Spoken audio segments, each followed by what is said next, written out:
Do you understand how dark it is? How far down the line we are? How late it is? Now, continuing on the health subject, we are joined right now by Dr. Ed Group from Global Healing Center. Ed, thanks for joining me today. It's great to be on. I'm a big fan of the show.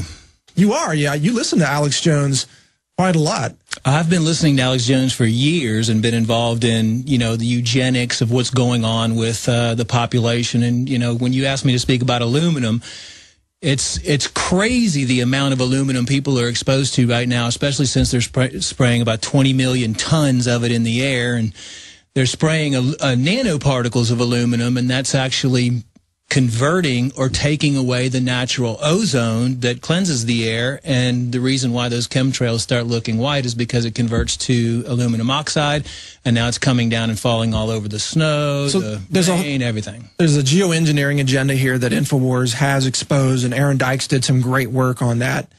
But with you here, let's talk about the health implications. First, what are the main sources of aluminum toxicity? And then let's get into the detox strategies that really work. Well, the main source of aluminum toxicity is coming from the air now, too. You can also inhale it from the shower. When you take a shower through the water, you can inhale it just out by the sea because it's mixing with the salt water. If you notice, they're spraying over the oceans right now because the aluminum mixes with the salts and gets into everything else. But deodorant, lipstick, hemorrhoid products, baking powder. Anytime you go to a restaurant, you eat any type of bread, anything that has to be baked, most likely it has aluminum in it. Aluminum cans that people drink out of, even any type of food wrapping that's wrapped in aluminum. And I was talking about even going to purchase organic foods, and the organic foods and drinks still have aluminum linings in them. So what we have here, for those on the radio, we have a food bar with an aluminum lining. Yes. And this is an organic bar of some kind? That is a certified organic bar. So we can still have aluminum even if it's organic? So we still have aluminum. Yes, we do. And all the cans that are aluminum that are still coated with BPA. Oh, yeah. They still it's a double dose. That, so it's a double dose, yes. What else you have there? What other containers? This was a coconut water, an organic coconut water that has a aluminum lining in it as well. So I mean, even when you think that you're not getting any aluminum in your system, that you're doing good and you're eating organic and you're buying all kinds of organic foods, you still have to understand that you're probably most likely going to be exposed to aluminum. We got to clean this up afterwards, or Alex is going to think a pack of ravenous wolves came through his office and just started shredding food and leaving wrappers everywhere. Wrappers on the desk. But no, you're exactly right, Ed. Wrappers can have it. You mentioned deodorants. That's another one that a lot of people don't know. But if you look at conventional deodorants, there's an aluminum ingredient right there on the label. Yes. Aluminum breast cancer has actually gone up because women put aluminum deodorants in the spray aerosol aluminum deodorant. Right. You can actually breathe it in, too. But the aluminum goes straight in, and aluminum is a neurotoxin. One strange thing is aluminum, when it mixes with mercury, if you were to take a drop of mercury and put some aluminum shavings on it, it has a violent reaction. Really? Can we try that?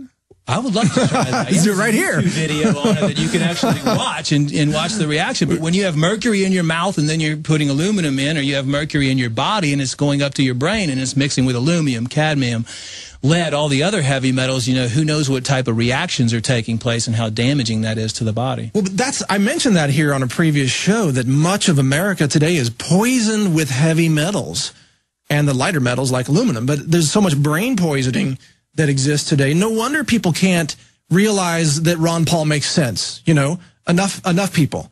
I mean, everybody should realize that we don't want another war. Everybody should realize that we want to control our own money supply and not have the Fed printing trillions of dollars and giving them out to the banksters.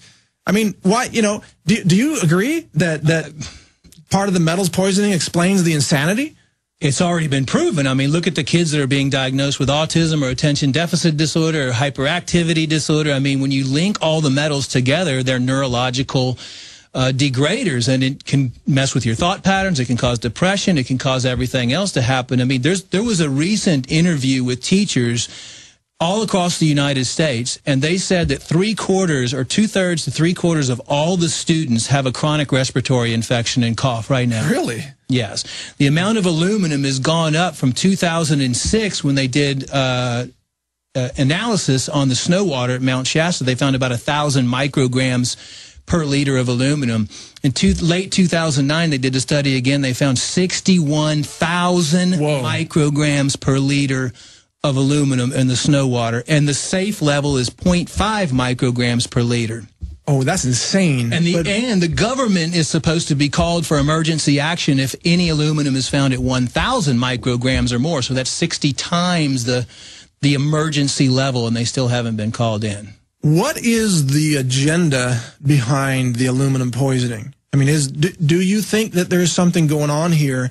There's a reason they're spraying it into the atmosphere. There's a reason they're putting it into the food supply. It's in more soils now than ever before, you know, like added on, in fact, through, you know, toxic fertilizers. Well, it's amazing that the FDA has a GRAS rating for aluminum, generally recognized as safe, and there's over 2,000 adverse effects listed at the Natural Museum or the Library of Medicine, 2,000 adverse effects.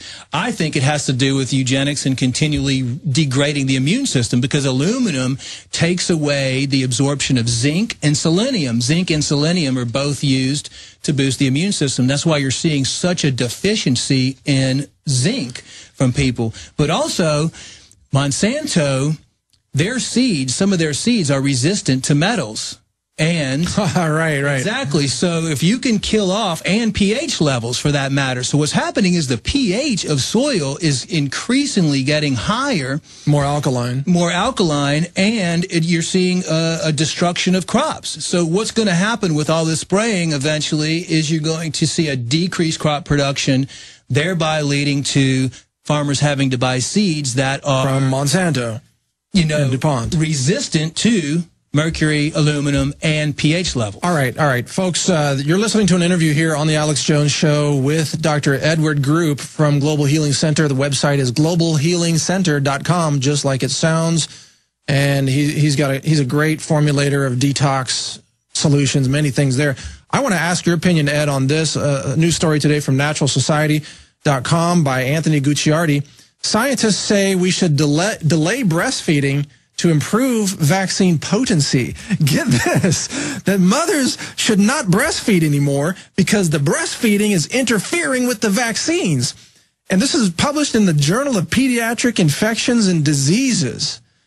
I'm not making this up. I'm not trying to hoax you right here on the air. What do you think about that? Well, I've been a long-term believer that vaccines don't do anything but destroy the body. I mean, anytime you give a child a vaccination before their immune system is fully developed, before they're 11 or 12 years old, all it's going to do is completely wreak havoc. And then you add in all of the spermicides and the thimerosal and all the other vaccination contaminants. All you're doing is completely shutting that person down. So, I mean, that right there is just...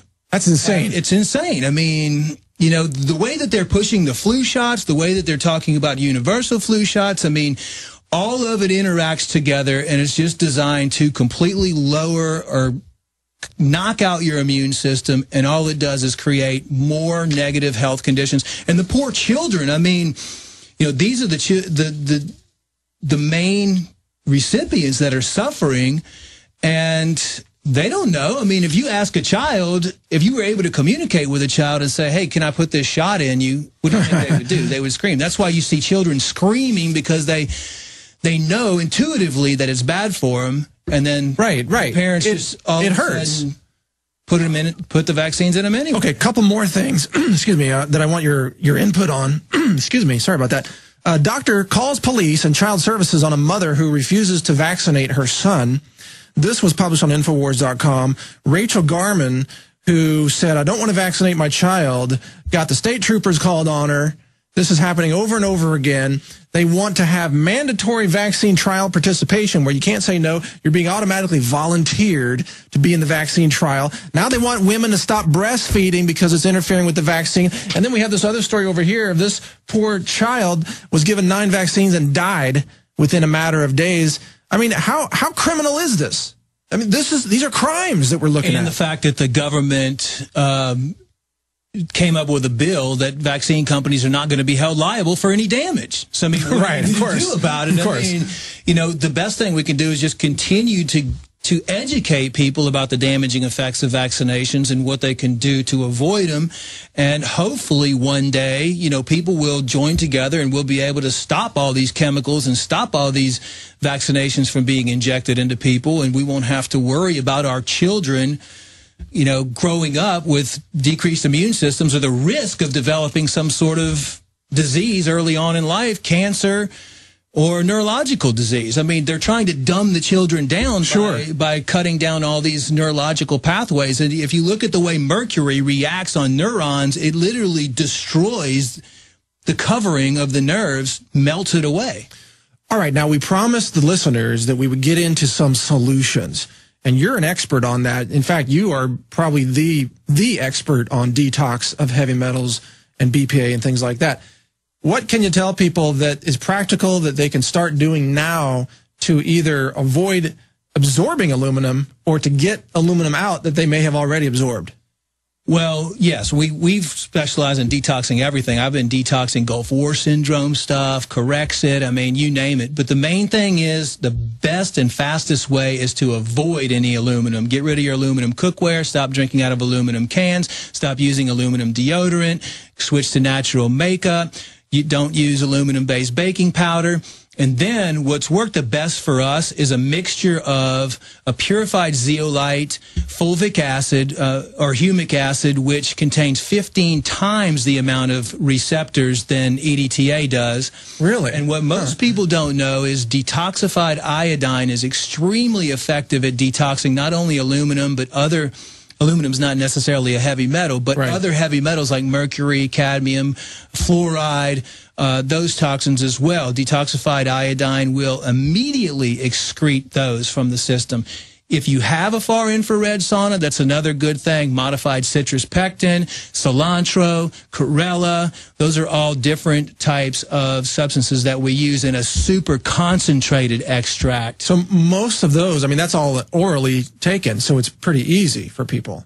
It's very easy, and right now with the amount of chemicals and metals that we're seeing in people and children, it's almost to the point where you have to take something at least once a week to keep the metals or the contaminants or chemicals out of your body. What about bentonite clay? A lot of people talk about clay absorbing metals. Is that, but clay, some clay can have aluminum in it. Exactly, exactly. Some clay can have aluminum and other metals in it. It's not a bad way to detox. You can make an apple cider vinegar with Himalayan crystal salt bath and put some clays in there if you really need to suck it out through the skin, a hot bath, but then make sure that you use a shower filter or some sort of water filter because you're going to be putting the chemicals from the tap water into the shower, which are going to include some of the same chemicals you're trying to get rid of. I want to also be really clear to those scientists who are listening. They will probably point out, you know, aluminum is one of the most common elements in the Earth's crust, along with zinc, for example. Aluminum is very common. You know, it's in the soils. But what we're talking about here is, you know, you can get aluminum in foods. There's a little bit of aluminum in a tomato, for example, or a sweet potato. But that's organically bound aluminum, which has been processed by plants. And you're not going to absorb that in the same way that you have an inorganic aluminum, sort of an industrialized, you know, raw aluminum from ore that's being sprayed in the atmosphere and you know, and put in deodorant and other things. I mean, there are different types of aluminums in a sense. I mean, different levels of reactions biochemically. Yes. I mean, the raw aluminum can be processed in many different types. Aluminum oxide, nanoparticles of aluminum, aluminum hydroxide, aluminum sulfate, many different things. I mean, toothpaste contains it. There's just so many items now that come in contact with it. But like you said, anything that's taken from the earth that's synthetically manufactured into some other form or compound that can be patented and that can be sold or used for destructive methods, that's what's happening with aluminum. Well, you also got to look at the history of mercury. You know, mercury was used as medicine for a very long period of time, and people would take mercury, and because of the inflammatory side effects, they would feel great for a little while. I mean, they would get erections from taking mercury, and they thought it was like the Vioxx of the 1800s. I mean, or not the Vioxx. What's the Viagra? Sorry, yeah. I guess I got to get my drug vocabulary a little better filled in there.